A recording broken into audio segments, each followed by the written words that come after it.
Every generation of car enthusiast has that certain group of cars they grew up lusting after, hanging posters on their walls and dreaming of one day owning. If you grew up in the 90s, that car would be the Ferrari Testarossa.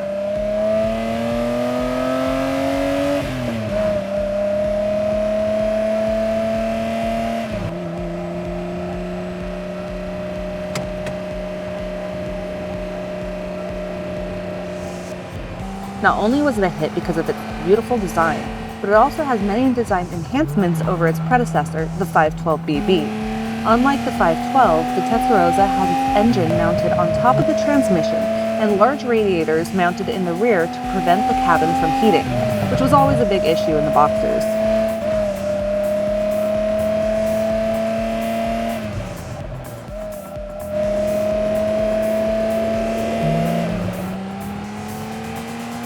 Its 4.9-liter flat 12 delivered 385 horsepower and launched the car from 0 to 60 in 5.2 seconds.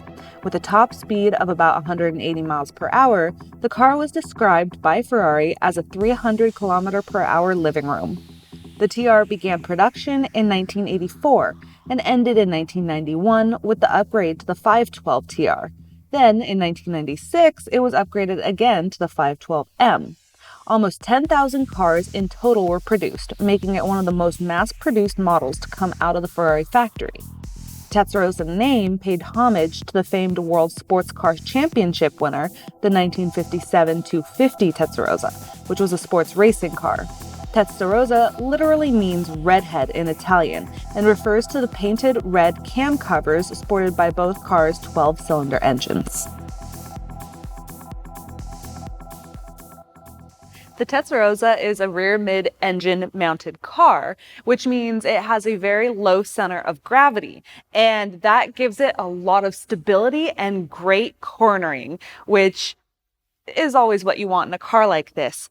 So because the engine is rear mid-mounted, it gives it about a 40% to 60% weight distribution, which when you think of how massive the V12 engine is in this thing, that's amazing weight distribution. It's exactly what you want. And this is the first variation, the Testarossa. Next is the 512 TR, and TR stands for Testarossa. And they did some slight modifications. So the 512 TR has about a 41% to 59% weight distribution. The final variation of these cars is the 512 M, which stands for modificata or modified. And that one has about a 42 to 58% weight distribution. So when these cars come out of the factory, they come out with the base model, and then they do some slight tweaks to evolve the cars and just fine-tune them. However, even with the base model, it's still an amazing piece of machinery, and it handles like a go-kart. The Testarossa is bigger than the Boxer. So they did that for a lot of reasons. First off, there was a lack of luggage space in the Boxer. And so the car was widened and lengthened, and it was actually raised about an inch, so there's a little bit more headroom in it too. But the front of the car has a little bit more luggage space. So if you and your wife want to go, on a nice tour somewhere, spend a few days out of town, you could take this car, take a couple overnight bags, and everything will actually fit. Plus, the drive will be much more comfortable, because the problem with the Boxer was the radiators were in the front and it had a lot of plumbing going to the back of the car, which caused a lot of the heating problems. On this car, they hung the radiators in the back, and these strakes on the side of the car were designed for airflow. However, the reason that they have those strakes is because at the time when these cars were created, American regulations said you couldn't have big open vents. So it was a safety thing. They didn't want people sticking their hand in there. I don't know. It was just one of the laws that the DOT came up with. So they put the strakes on, which became kind of an emblem of a lot of the 80s cars. And some people love them and some people don't. Some people call them cat scratches or cheese graters or all kinds of stuff. But today, a lot of people look back at them and they're just a little nostalgic. You know, they've become a lot more accepted design-wise because it's that era, that blast from the past that people can appreciate now. One of the interesting things about this car is the rear end is actually wider than the front end. And you look at it and you go, yeah, that makes sense. But most cars are not designed that way. So say you're squeezing through a tight space. The front may fit and you clear the front and you go, okay, I made it with just enough room, but that doesn't mean that the rear end of this car is going to fit. So that's one of the things you have to look out for if you're ever driving one of these cars. It gives the car a lot of stability, but it's just something you're not used to. So it's something to keep in mind. One of the interesting things about this car is there was a couple design features. So the very first few of these cars, especially the European models, had what is called a flying mirror, or one side mirror way up high on the car. And they pretty quickly decided they wanted to lower them to kind of the standard level and put two mirrors on.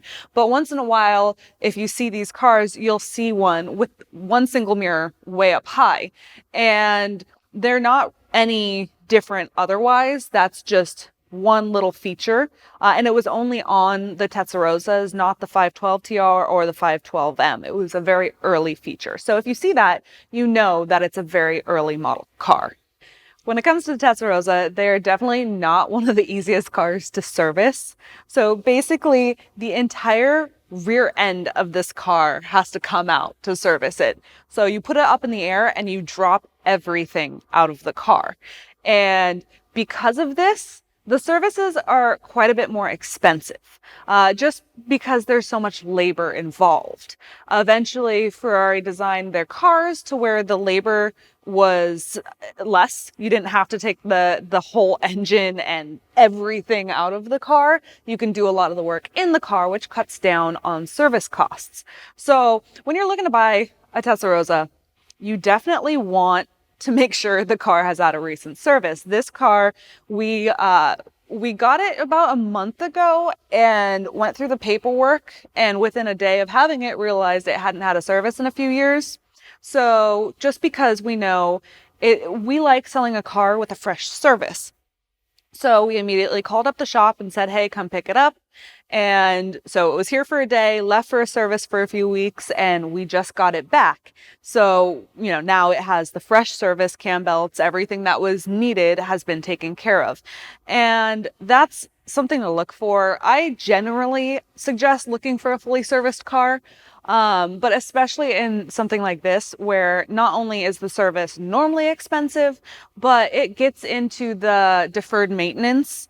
And just cam belts may cost X, but while the engine's out, if it needs seals or a water pump or anything, it just grows. The price just can blow up. So because of the extensive services on these cars, that's always something you want to make sure has been taken care of. Ferrari like keeping the lines of their car very sleek and uncluttered. So a lot of times what they do is they hide the door handles. And on this car, it's hidden right under the keyhole, which is interesting that they decided not to hide the keyhole, but at least it's not as big and bulky as a big door handle. So the door handle on this car is just hidden right there.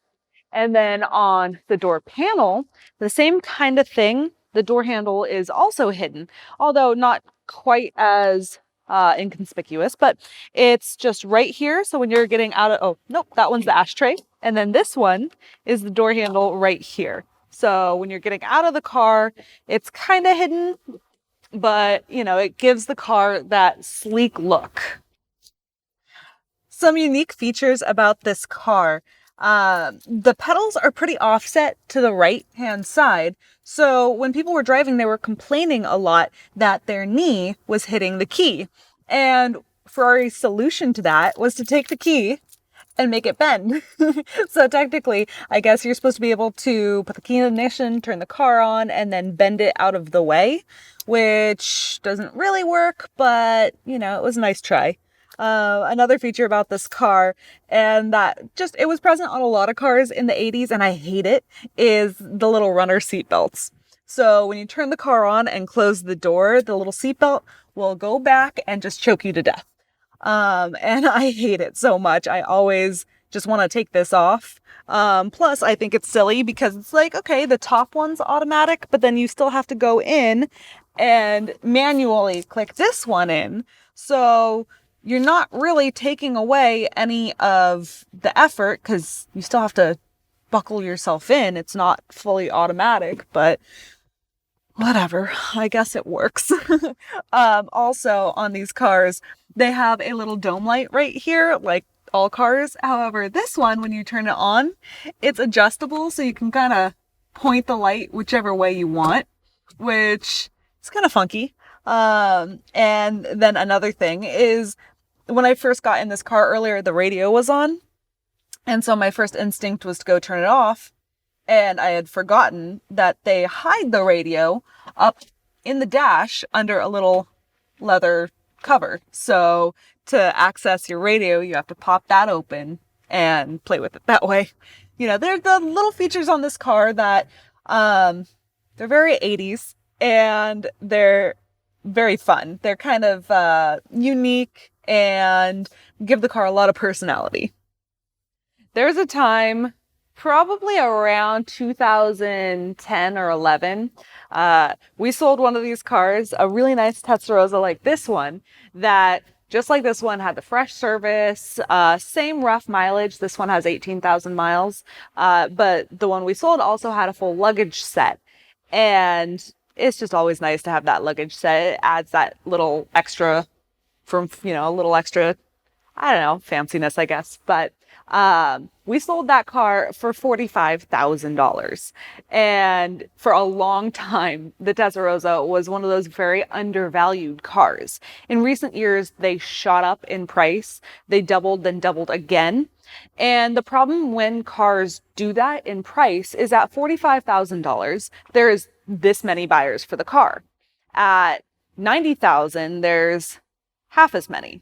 At $135,000, there's this many. So as the cars increased in value, they're still desirable. It's just they're less accessible to a lot of people. So while they still sell pretty well, but they stabled out in pricing. There's only so much you can shoot up in price over a short amount of time before your buyer pool runs out. So these cars are still a great bang for your buck at somewhere just over or around $100,000. And if you get one that's fully serviced, it's a pretty good deal. So I hope you guys have enjoyed this video and learned a little bit about the Testarossas. And please like this video and subscribe to our channel and stay tuned because we got a lot more content coming very soon.